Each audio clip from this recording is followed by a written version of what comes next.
Valentine day এর definition কি? I don't know. We don't know. We are मतलब হচ্ছে ঘোরাঘুরি और কোনো मतलब नहीं. वो नो मतलब वैलेंटाइन नो मतलब कुछ भी हम लोगों का घूमने जाना बाहर वही अच्छा है.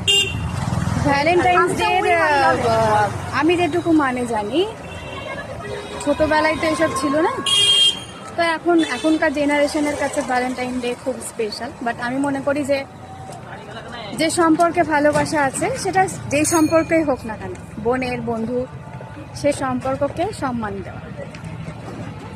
আর ভালোবাসা উদযাপনের জন্য কোনো দিন হয় না। যে সম্পর্কে ভালোবাসা আছে সেটা প্রতিদিনই পালন করা যায়, সেটা যাই হোক না কেন।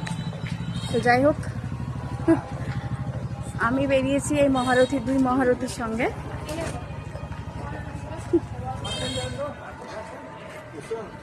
একটু আনন্দ উপভোগ, তাছাড়া কিছু না। প্রতিদিনটাই আমাদের কাছে স্পেশাল, নির্দিষ্ট কোনো দিন নেই। ভালোবাসার নির্দিষ্ট কোনো দিন হয় না, প্রতিদিনই স্পেশাল হয় যদি সেই সম্পর্কে ভালোবাসা থাকে, সেই সম্পর্কে সম্মান থাকে, একে অপরের প্রতি বিশ্বাস থাকে।